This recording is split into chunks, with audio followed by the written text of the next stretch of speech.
Well, this bill is, of course, at the heart of President Obama's plan to reverse the recession, and he wants something on his desk by Friday.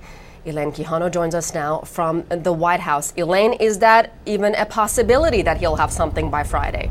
The White House certainly hopes so.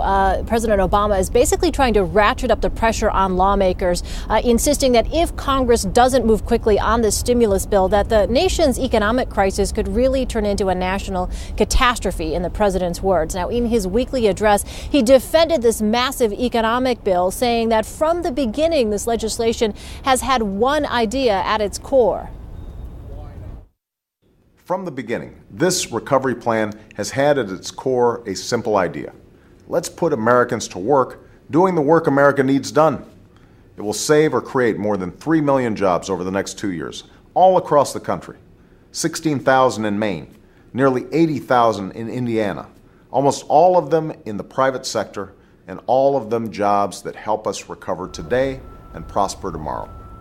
But Republicans continue to argue that there is too much wasteful spending, they believe, contained in that bill. And they also think that tax cuts are really the best way to grow the economy, to help families that are having difficulties right now paying their bills. Here's the chairman of the Republican National Committee, Michael Steele.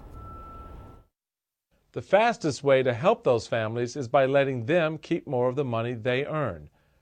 Individual empowerment, that's how you stimulate the economy. But the Democrats have a different philosophy. Instead of leaving money in the family checkbook, they want to send it to Washington, run it through a slow and inefficient government, and hope that does some good. Now, this is all happening, of course, when there has been more and more bad economic news. In fact, it was just yesterday that we learned the unemployment level in this country is now 7.6%. President Obama has said that any further delay by Congress would be inexcusable and irresponsible. And he's going to press his case, we should tell you, with a couple of town hall meetings next week, Asier. He's going to be visiting Elkhart, Indiana, and Fort Myers, Florida. And those are two communities that have really been hard hit in this economic downturn.